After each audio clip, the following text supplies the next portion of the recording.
The X Zone Radio Show with Rob McConnell is largely an opinion talk show. All opinions, comments, or statements of fact expressed by Rob McConnell's guests are strictly their own and are not to be construed as those of the X Zone Radio Show or endorsed in any manner by Rob McConnell, REL-MAR McConnell Media Company, the X Zone Broadcast Network, its affiliated networks, stations, employees, or advertisers.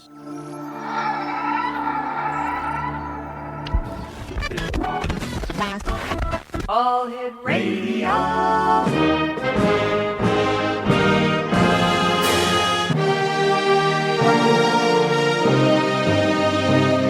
Welcome to the X Zone, a place where fact is fiction and fiction is reality. Now, here's your host, Rob McConnell.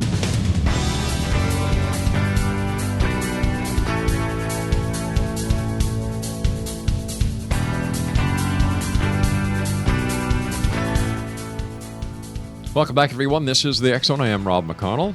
And yep, we're still in our broadcast center and studios in Hamilton, Ontario, Canada. If you'd like to send me an email, over the past 28 years, the email address has not changed. xzone@xzoneradiotv.com, on all social media sites, X Zone Radio TV. To find out about the great programming we have available for you 24/7, 365 on the X Zone Broadcast Network, visit www.xzbn.net. And we're heard around the world on the Talkstar Radio Network, the Mutual Broadcast Network, the X Zone Broadcast Network, and iHeartRadio. X Zone Nation, my guest this hour is Guy Malone, and a childhood experiencer of visitor phenomenon. Guy Malone is perhaps best known for his book, Come Sail Away, UFO Phenomena and the Bible, and his controversial public lecture detailing a probable terrestrial or man-made explanation for the famous 1947 Roswell crash. In 1997, Guy moved to Roswell, New Mexico as a missionary targeting those whose belief in aliens had become their religion. He has worked off and on with the Roswell UFO Festival in various capacities over the years and has organized several independent conferences bringing together top UFO researchers with different beliefs to compare their views. He has appeared in many publications and documentaries, including the History Channel's UFOs in the Bible. He currently has a prominent role in the new documentary film, Alien Intrusion, Unmasking a Deception, which opens in 700 U.S. theaters this January, or January past, I should say, and is currently playing internationally. Joining us now is Guy Malone. And Guy, welcome back to the X Zone. It's great to be back, Rob. It has been many years, I believe. It has, but I'm glad you're with us today. Congratulations on all that you've accomplished over the years, Guy. And when you were with us a couple of years ago, we talked about your man-made view of the 1947 Roswell incident. Could you recap that for us who may have not heard you back then but are listening to you now around the world? Yeah, I appreciate it. I'm far from the only researcher who's taken this angle lately, going back as far as the year 2000. One of your guests, Mike Heiser, was my introduction to this line of thinking. And when I get the opportunity to lecture publicly in Roswell on it, you got to understand I'm presenting a man-made view of the Roswell incident during the UFO festival when people have traveled from all over the world to hear about aliens. Yeah. So when I get up in front of a room to do a lecture on this, before people even might want to walk out on me, I'll say that all you need to do to almost completely convince yourself of this point of view, and I'll say this to your listeners as well, is Google the term Operation Paperclip and the term Nazi UFOs. Yeah. And you will convince yourself of this view in less than an hour. I don't even have to have an audience. If you have access to the internet, the information that is available today that has been declassified in the last decade or two that people simply didn't have access to during the 1940s and then the 1970s and the 1990s, when all of this, the alien view was being most heavily promoted or believed or investigated, and then I'd say popularized by Hollywood and UFO researchers. None of this was available.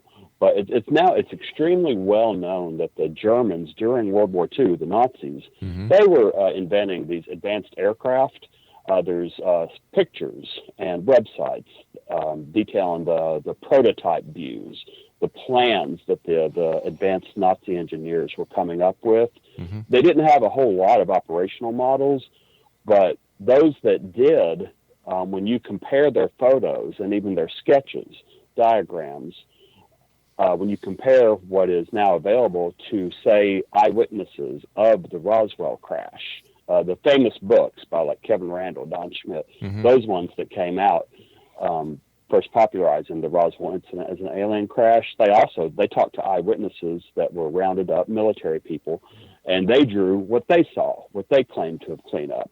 And when you put those images side by side with the German Nazi mm-hmm. experimental prototype craft of the era, you're like, holy cow, that's a match. Yep. It's really powerful when you do it on a PowerPoint and do them side by side.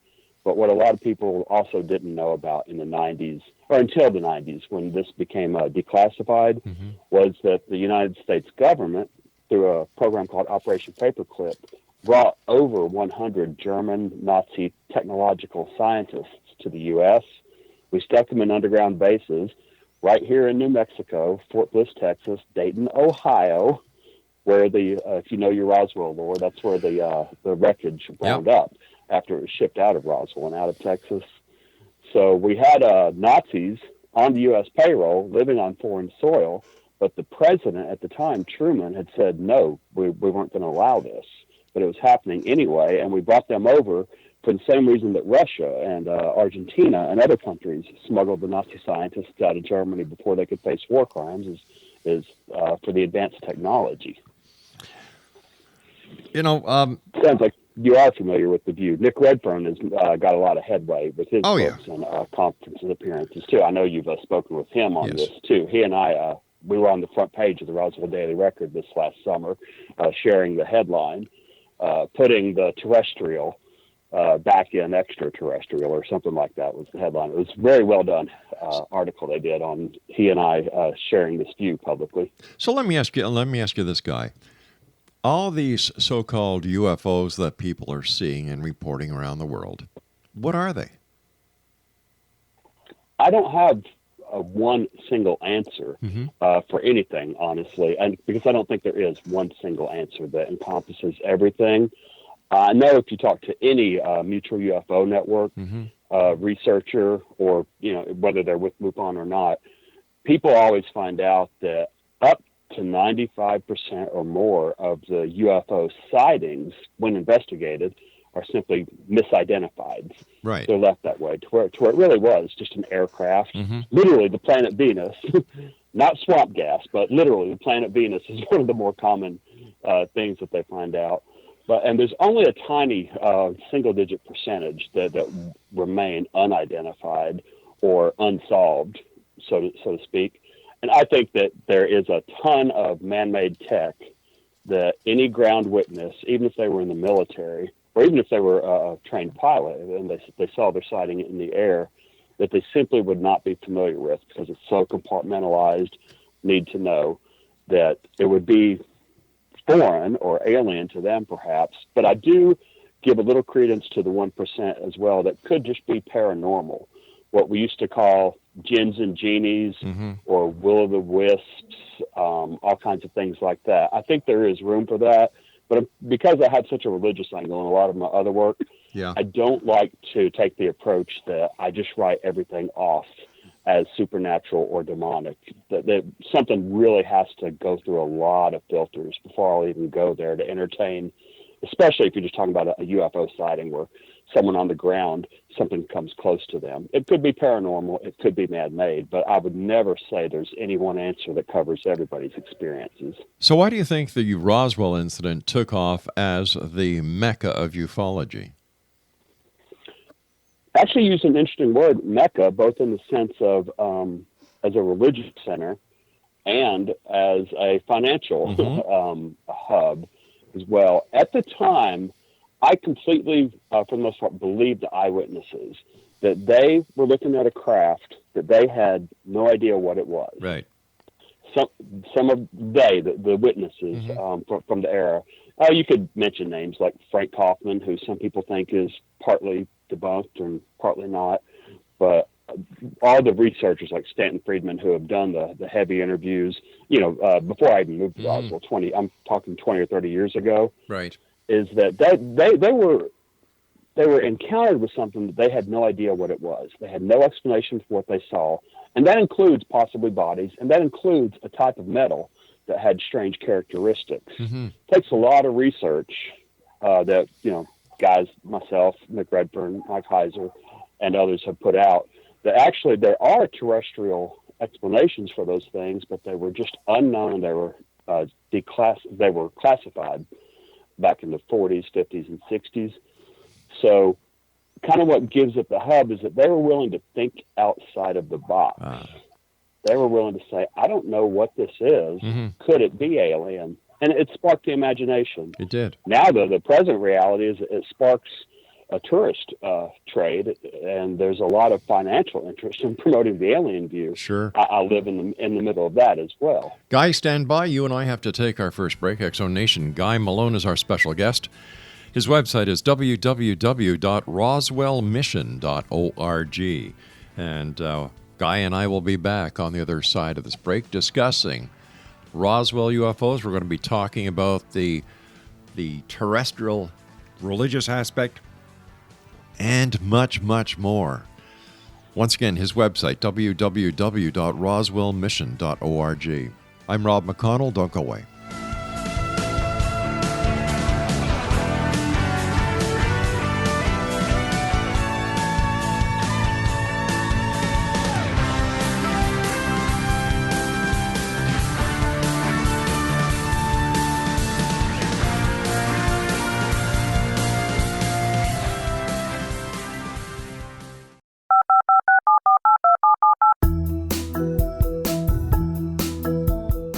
Did you know that when you're on the road with limited data or Wi-Fi, you can still listen to the X-Zone Radio Show with Rob McConnell, The Science of Magic with Gwilda Wiyaka, X-1, Dimension X, Space Patrol, and every minute of the X-Zone Broadcast Network by calling 213-401-0080, courtesy of Audio Now.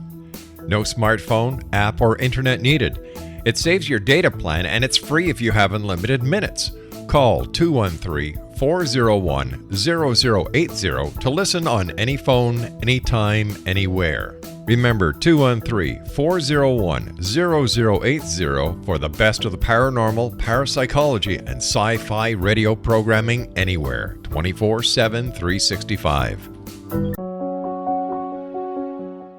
Gwilda Wiyaka's latest book, The Science of Magic, Book of Mysteries, Volume 1, is the first book in a series based on her writings that open every episode of the Science of Magic radio show.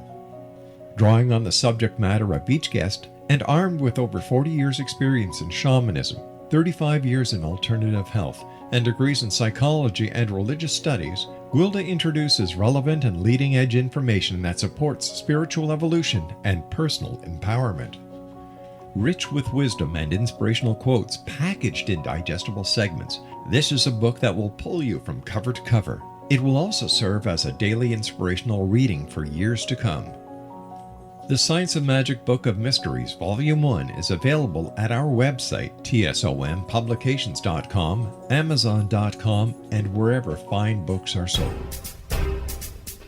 Back in Victorian England, a famous theologian posed a perplexing riddle. Why are the two top personalities in the Bible tagged with the numbers 7 and 11? Academics agree the answer is found in the stunning discovery of a hitherto secret Bible structure explained in a new book called The Genesis Grid. The discovery is so simple that preschool children could illustrate it.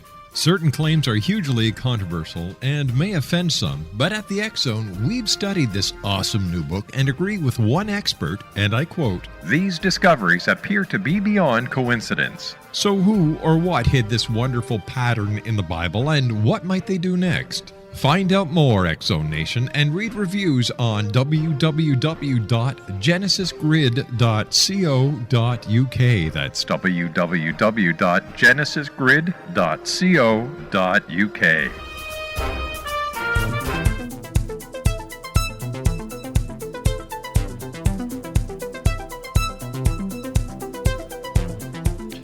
Welcome back, everyone. Guy Malone is my special guest. His website is www.roswellmission.org.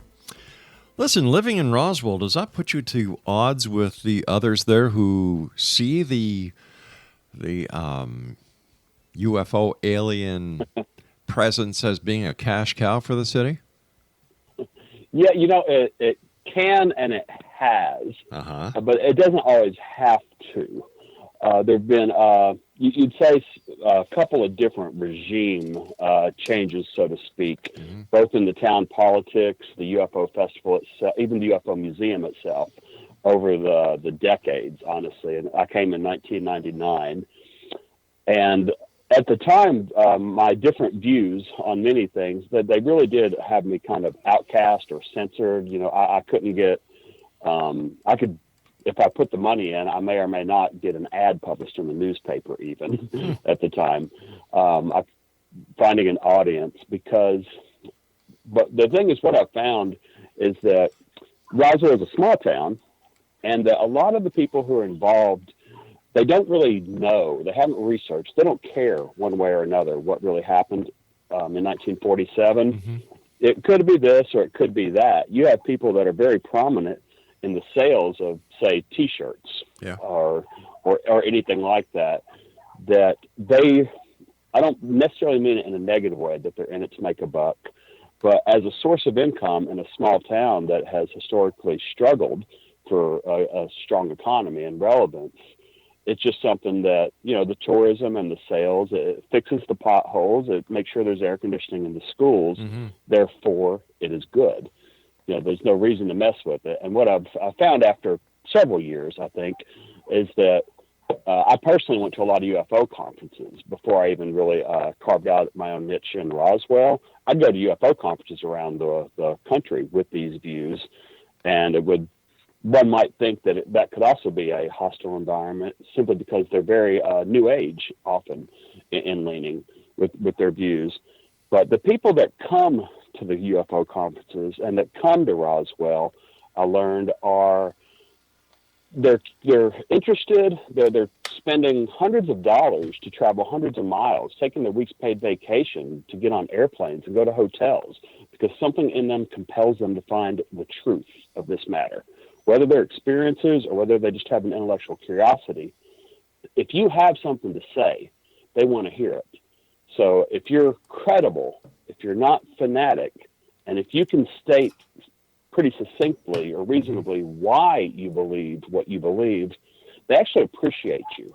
Really? They may take your material. They may or may not buy your book. They'll say, give me your website. I'll check it out later. And then they'll slink away. So I found a measure of success with I'd say the crowds, the seekers, the audiences, that my views, my effort, my work was actually more appreciated than in the hometown of Roswell from the visitors that would come through here. And that in itself began to lend a sort of credibility to where you go to these UFO conferences around the country or even in Roswell, eventually people's different views don't seem to be the issue anymore. Right. It's the fact that if you're in the field of ufology in any way, shape, or form, you're already the lunatic fringe to most of society. So whether you agree with this person across the room from you or not, darn it, your family, you get to where you actually enjoy seeing the people that disagree with you because, you may continue your conversation. But then even here in Roswell, I've found that a lot of the people, they're either public employees like city, parks and rec, or city managers and things like that. They're not vested either in the man-made or the alien view of Roswell. They're not vested in one religious view or another or how such topics could impact that. If Roswell was known for having the largest ball of string on the planet Earth and that attract tourists, I think that most of the same people who are involved in the UFO industry would be involved in the largest ball of string industry in Roswell. But what does that do for the credibility and the belief of so many that Roswell actually was a place where extraterrestrial craft crashed and that the bodies as well as the craft were flowing out of there? And what does this say about the so-called witnesses who came forward over the years to give statements? doesn't that tarnish the town, its reputation, and the very topic of UFOs? Not in the way that you're phrasing it, because, again, I feel most of the witnesses are pretty credible. They're telling the truth. You can go back 50 years ago. I mean, the idea of aliens is ludicrous.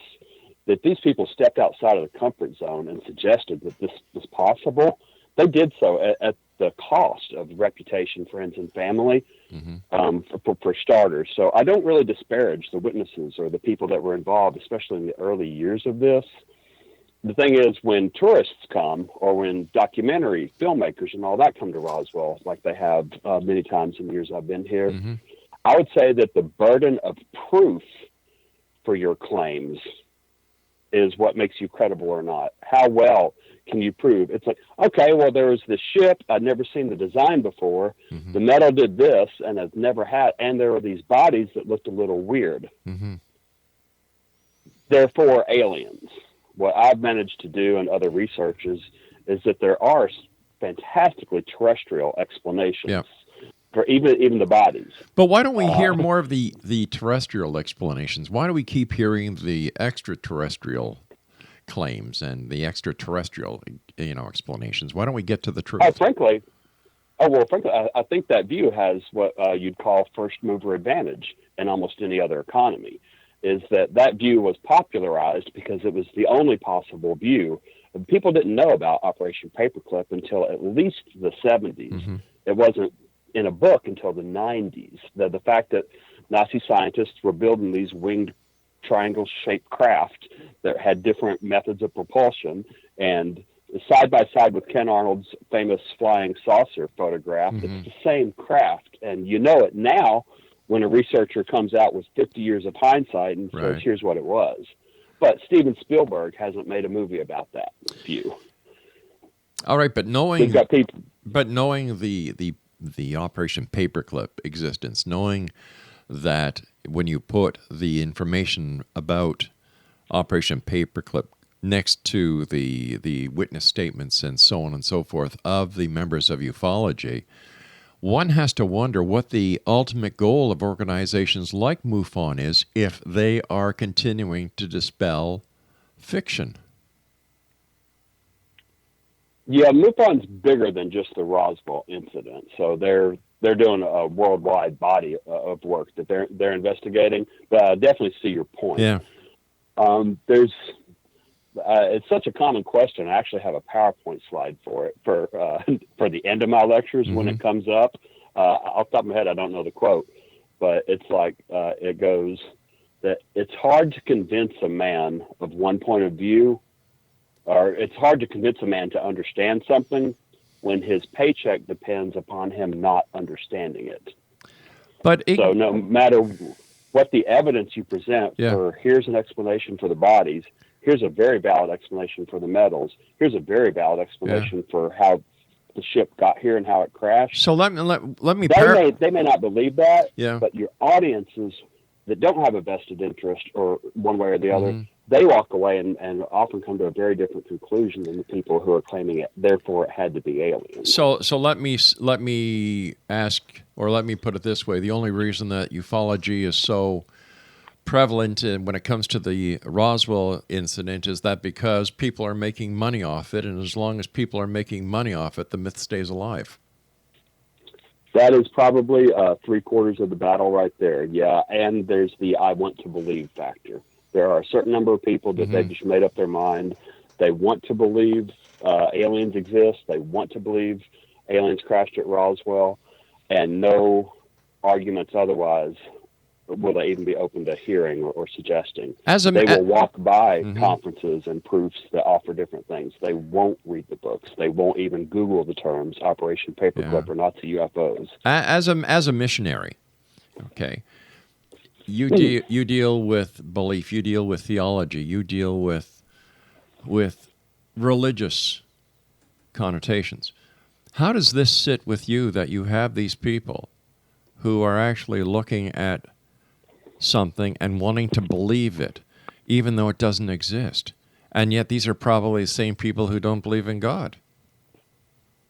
Well, funny, you've made a very good argument for when you say they want to believe in something that doesn't exist, is that, I hate to say it sometimes, but ufology truly is a faith-based religion. Oh, I agree. They no amount of evidence. They think you're stupid if you don't believe like they do. They will argue with you and refute your evidence. It's kind of funny to be the religious or the Christian guy who's, I have no problem admitting that my belief that Jesus Christ rose from the dead is my religious belief. Yes. I can't necessarily present to you or anybody evidence of that claim. It's a personal experience where I believe he spoke to me. And if you think I'm a religious nut for believing in Jesus Christ, I'm okay with that. I can't prove to you the resurrection, for example. Just like the ufologists can't prove aliens even exist to start with, and they can't prove that they crashed at Roswell, but they are often very ardent in evangelizing other people to that belief. Money aside, it is a kind of a religious culture world, even though the idea of whether or not God could have created life or not, well, of course he could have. Nobody disagrees with that. It really does come down to the question of what does the observable evidence, science and reason, etc. Guy, stand by. I've got to take my break at the bottom of the hour. Exonation Guy Malone is my guest, and his website is www.roswellmission.org. And Guy and I will be back after the news. Don't go away.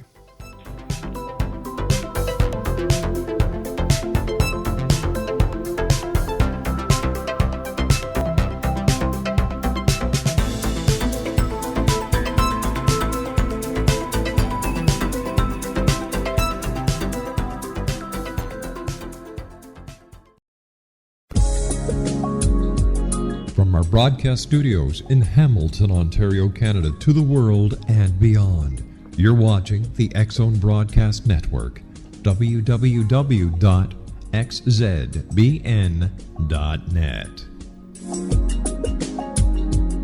AVS Media Den.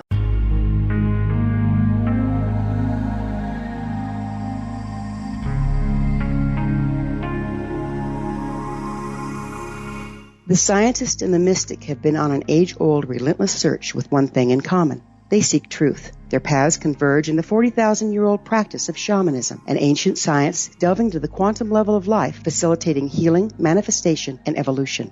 I'm Gwilda Wiyaka, the founder and director of Path Home Shamanic Arts School, a unique Colorado State certified occupational school training shamanic practitioners and teachers. We also provide classes for empowering personal lives through shamanism. Our certification classes are in week-long segments enabling international participation, and online classes and long-distance shamanic healing sessions are available. Come discover the science of magic in the limitless world of shamanism. www.findyourpathhome.com.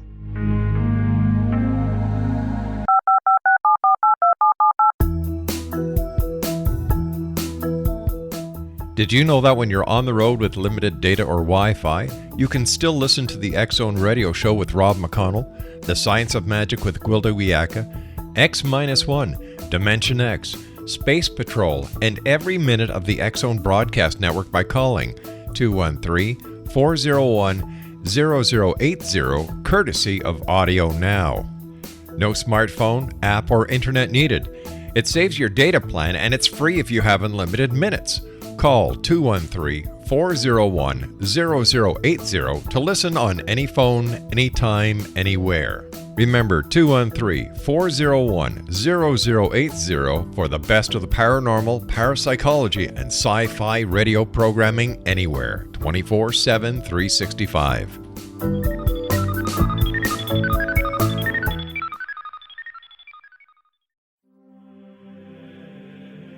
Rob McConnell here, presenting an overview for Nicholas Paul Jennings, author of a fascinating book, Amen. It presents facts revealed by Egyptologists, facts that enable us to understand why Amen is the beginning of creation of God. It provides recommendations for religious leaders of the major religions to unify their beliefs and teach the Word of God. Love one another. Amen informs people how mankind conceived God. It was the Egyptians that developed the concepts of a soul, a hereafter, and Son of God. And finally, after the worship of many gods, they conceived the belief in one universal God, the maker of all there is. For more information, visit www.futureofgodamen.com. That's www.futureofgodamen.com.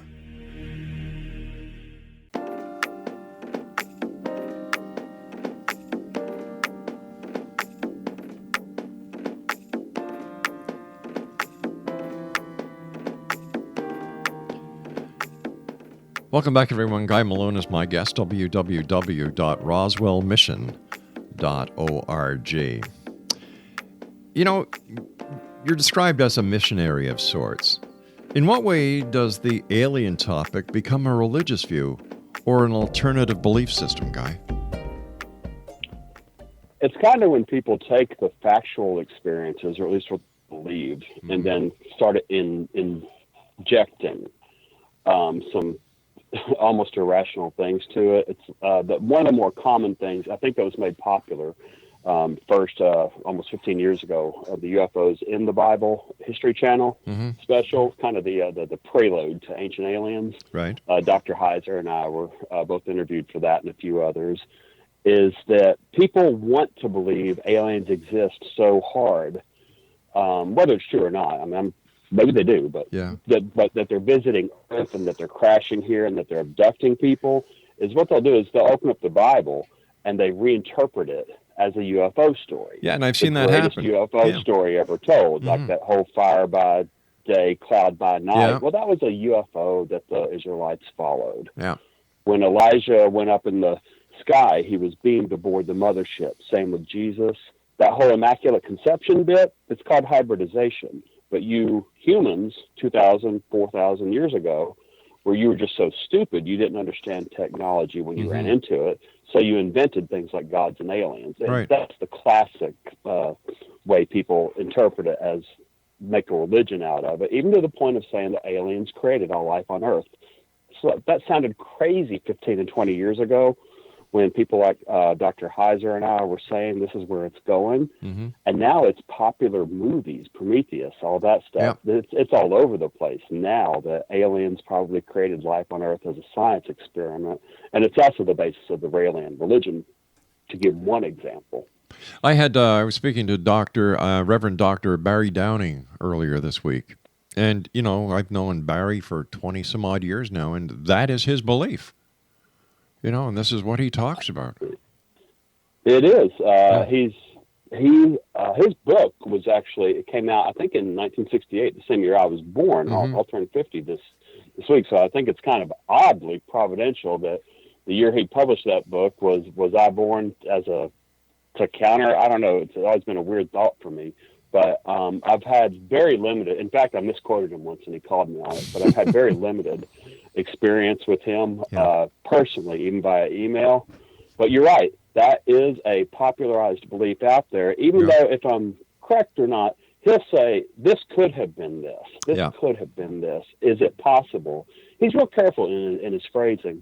And I think his beliefs are orthodox on Jesus. I think he would actually be offended if someone said the Immaculate Conception was really an alien hybridization and that Jesus is half alien. That's where he got all those superpowers from. But that's the belief that's out there. He may be responsible for starting the train rolling that direction. He might not even be happy with where it's wound up, but I certainly can't speak for him. But I know a lot of people, like the Raelian religion is the classic example. Scientology is another example. If you've seen the South Park episode that reveals what they actually believe about aliens and the origins of life on Earth, is that people, I think they have just, when you believe in a creator, when you believe in a God, there are just some absolutes that come with that. And if you want to reject that, if you want to reject your responsibility to live in accordance with those absolutes, some may say laws, rules, morals, consequences, you're going to wind up inventing or substituting things that are so similar you still feel spiritual. And what has happened with the UFO phenomena, by calling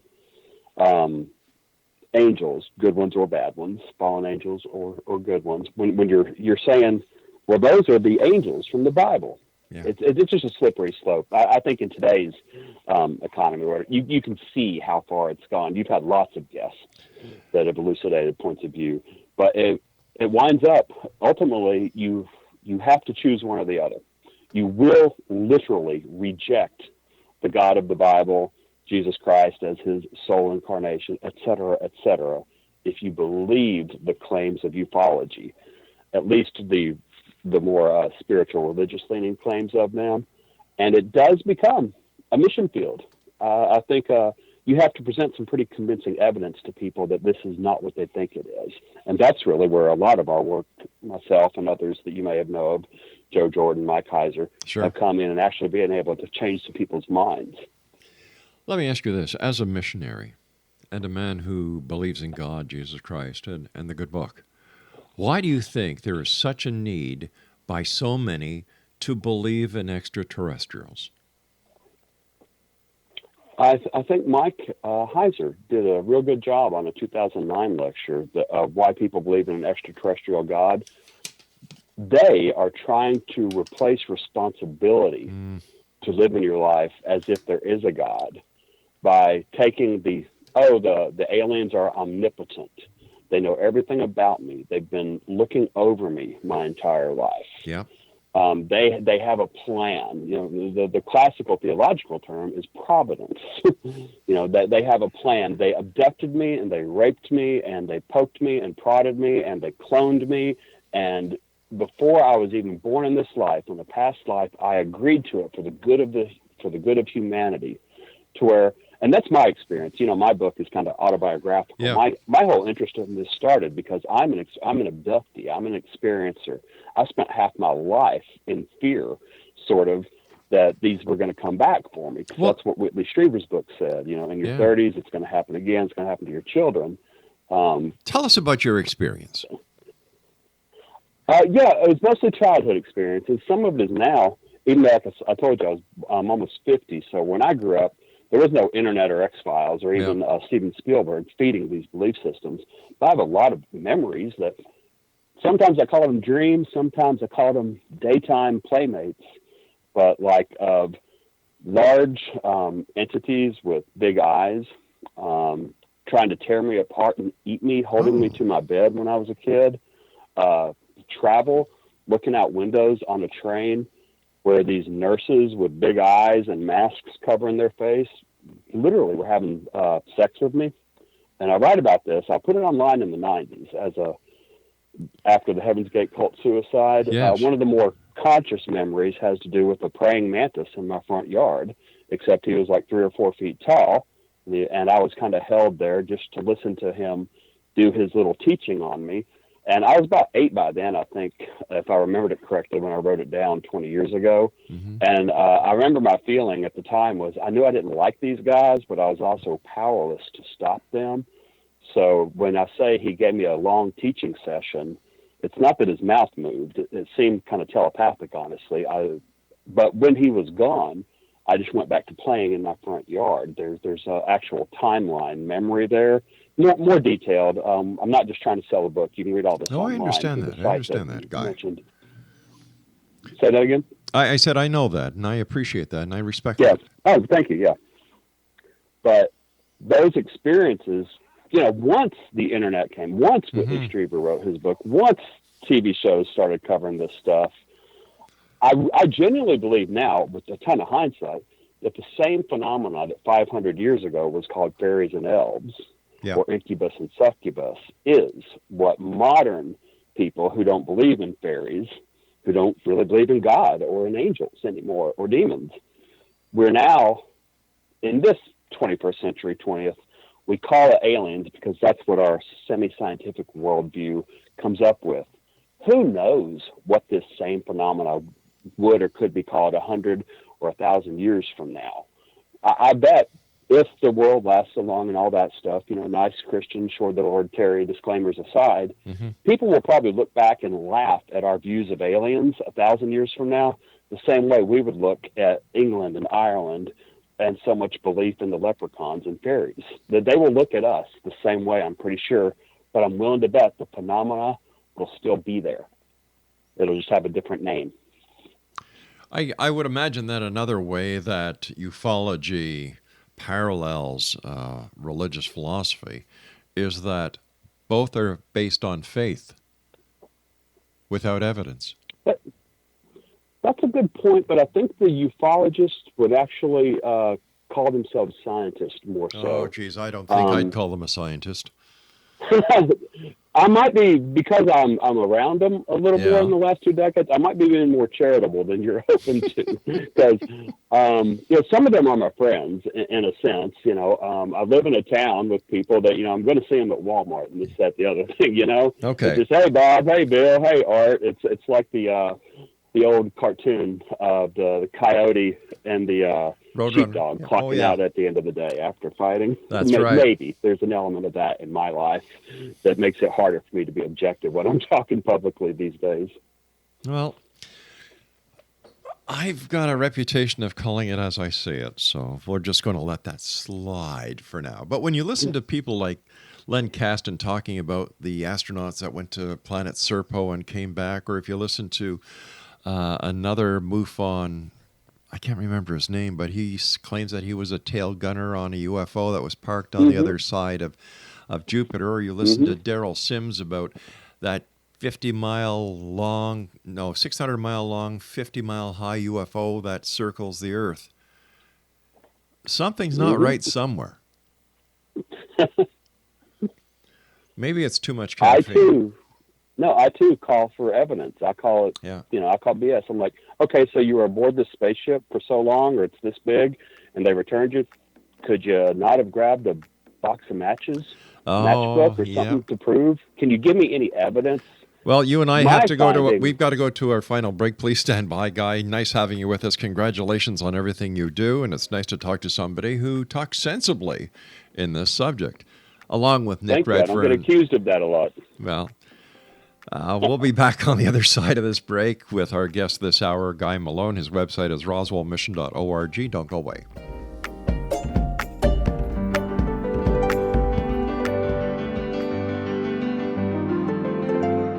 Named one of the world's greatest psychics, Elizabeth Joyce is now giving readings worldwide via Skype. Elizabeth Joyce is recognized for her clairvoyant ability to help find missing persons, her analysis of dreams, past life regression work, mediumship, and her accurate predictions. Elizabeth has been a frequent guest on the X Zone radio show with yours truly, Rob McConnell, now for several years. For an appointment with Elizabeth Joyce, call 201-934-8986 or Skype at elizabeth.joyce. And for more information, you can always visit Elizabeth Joyce online at www.new-visions.com.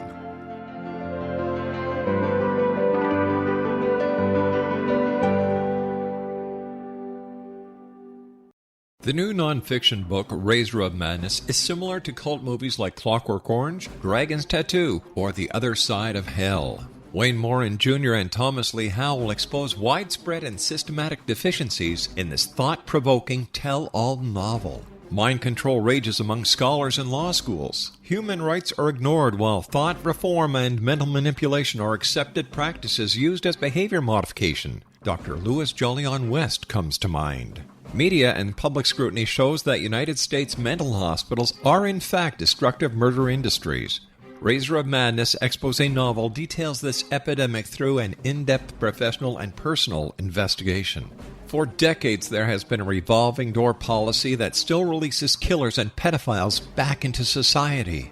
The maestro of mind control continues to haunt America to this very day. Razor of Madness is available in paperback or as a downloadable ebook at Amazon.com.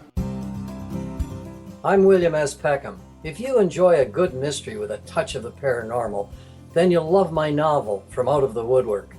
It's the story of a young Toronto contractor, Sean Kennedy, who buys derelict homes, guts them, and turns them into multifamily dwellings. Slums just waiting to happen. When Sean buys 29 Livery Lane, the house fights back.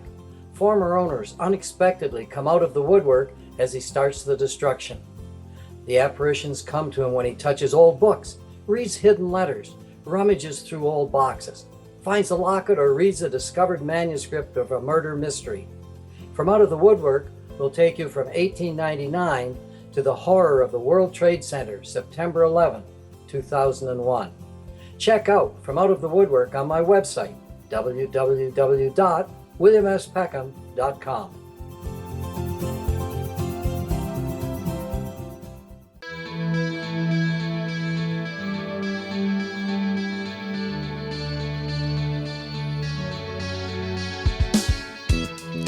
Welcome back, everyone. This is the X Zone. I'm Rob McConnell. My guest this hour is Guy Malone. His website is roswellmission.org.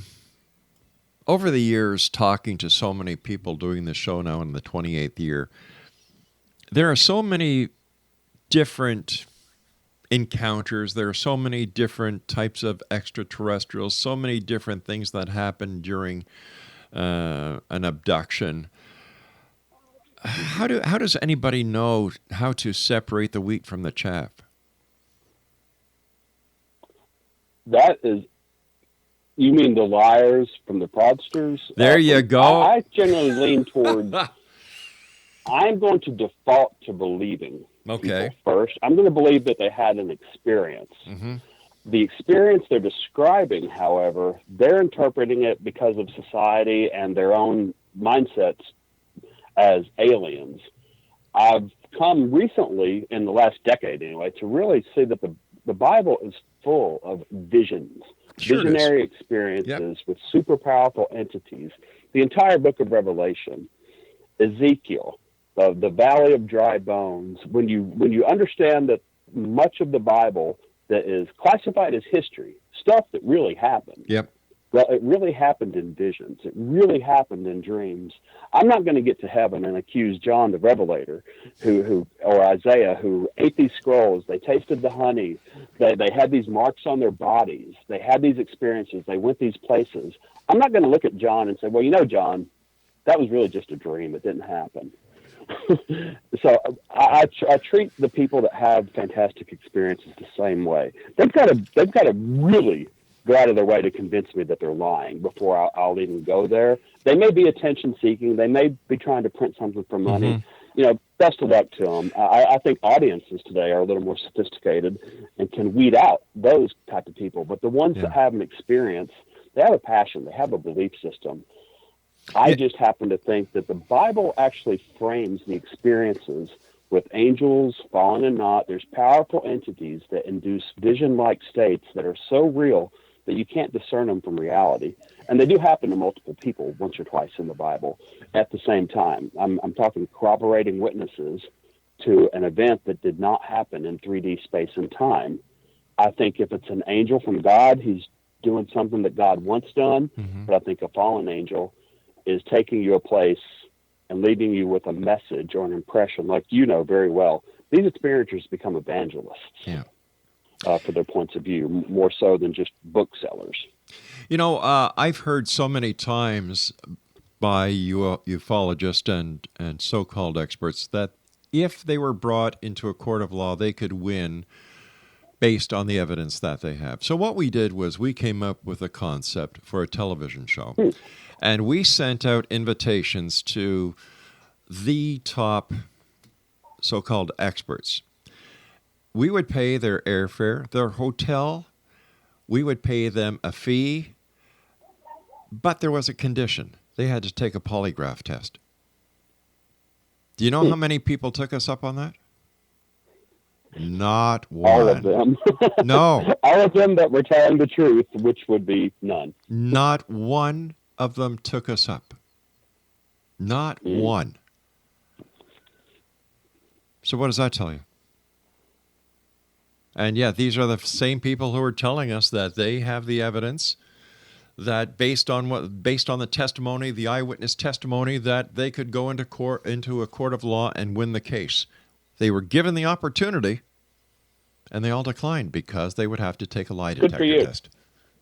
Good for you. Well, not only do I love what you said there, the offer you made, I think the difference in my approach is that I will pay my own airfare and lodging to come to you and take your polygraph and present you the evidence for what I believe.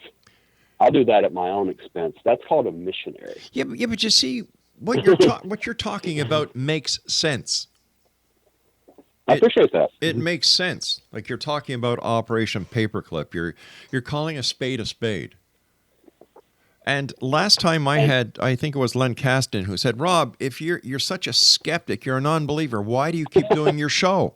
I said, because the truth is out there, and I'm not going to stop until I find it. If there's a UFO out there, I want to see. If I want to see it, if there's a dead alien, I want to see it. If there's a Bigfoot, I want to see it. I am so tired of listening to all these stories without any evidence. And they just don't get it. When I present, I've even said in this summer is that I was not alive in 1947. I'm not an eyewitness. Mm-hmm. I actually can't present to you dead bodies with progeria, or more as Nick Redfern puts it, prisoners of war, dwarves, and things like that. I don't have any burned bodies to show you. I don't have any kids with a disease that makes their head big, but I can give you government records that those exact same children were here in New Mexico in the 40s being tested for various things by our government. So even when I can't present smoking gun evidence, I like to present, here's my reasonable hypotheses. You walk away and make up your own mind, which makes sense. A government program that was covered up because it was a crime against humanity and it was against the president's orders that is now declassified and everybody knows it, and no harm, no foul. Everybody involved has been dead for 50 years. Or was it aliens that still have not been proven to exist? No, listen. Much less traveled to Earth. You know, I believe Truman was part of it. He knew it. This is why the so-called MJ-12 papers were hoaxed, in order to keep the public thinking that it was UFOs, because if you keep the left hand busy, nobody will bother to look at the right.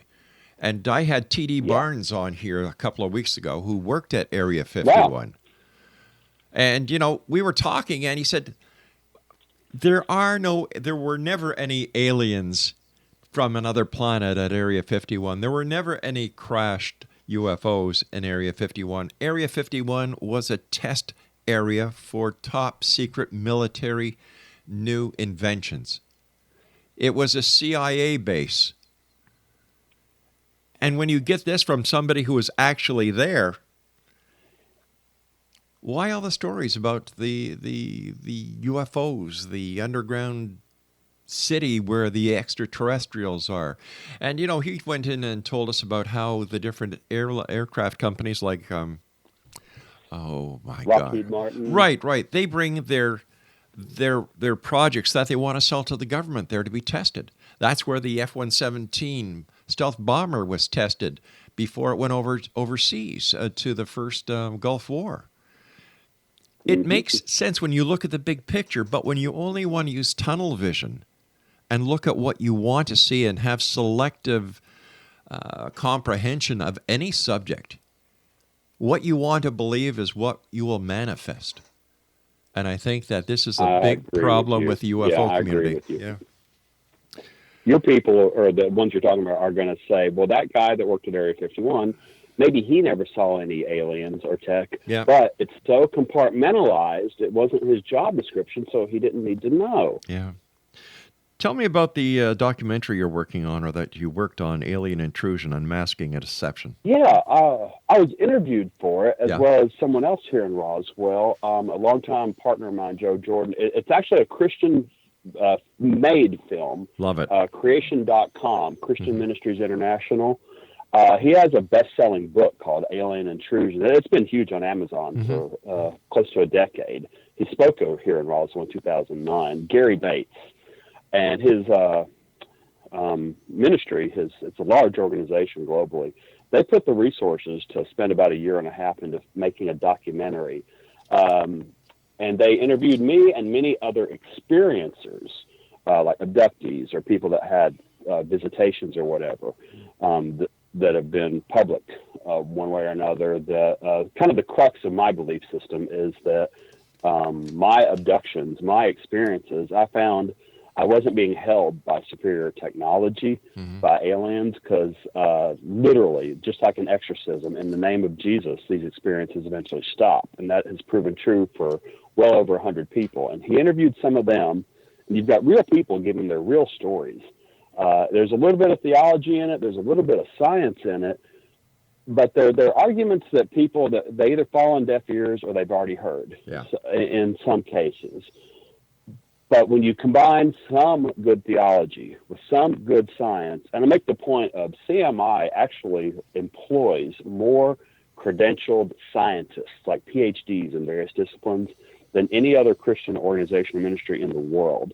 So they've got PhD scientists doing the space, the faster than light stuff, the alien seeding life on planet Earth.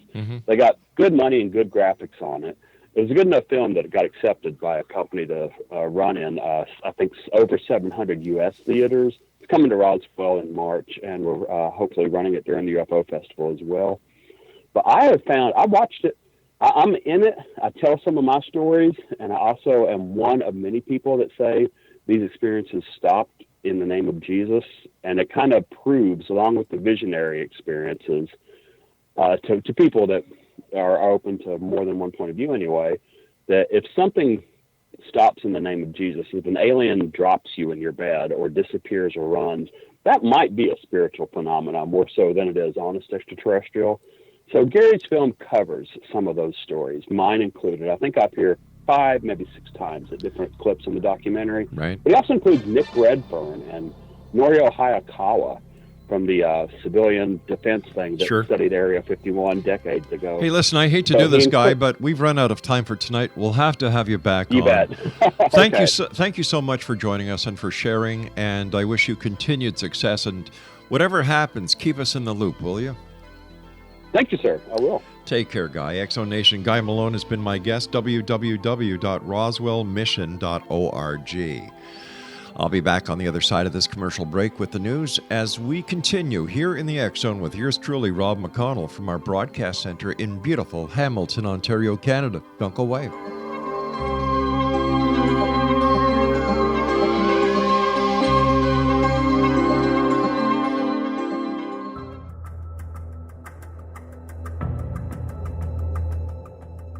Modern Esoteric, Beyond Our Senses by Brad Olson, consummates the lifeology story about where humanity originates. It is the lost continents, the primitive wisdom, the mythos of creation, and the rethinking of ancient history as we are taught in academia. There is much more to the story than what we have been told. As this is the first book in the Esoteric series, Modern Esoteric starts at the beginning of time and accelerates up to this modern age.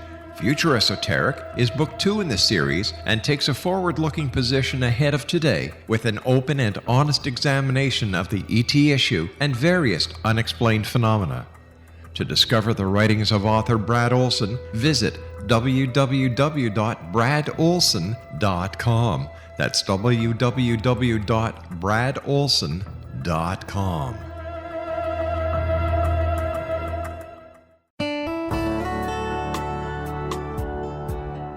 Are you or is someone you know struggling with addictions, depression, anxiety, relationships, low self-esteem, lack of confidence, grief, success, and prosperity? Do you know that your subconscious belief plays a big role in the outcome of your hard work? We can help you permanently change the beliefs that may be the reason for your struggles and failures. We care about getting you the return on your investment and the results you are looking for.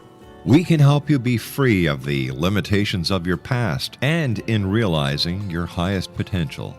We work with people by phone and Skype. For more information, visit us at www.ritasoman.com. That's www.ritasoman.com.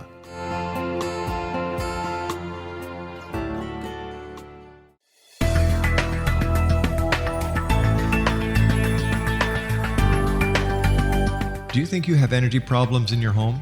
Do you feel better when you're away than when you're home? Joey Korn is a global leader in the world of dowsing who specializes in personal energy clearing and space clearing.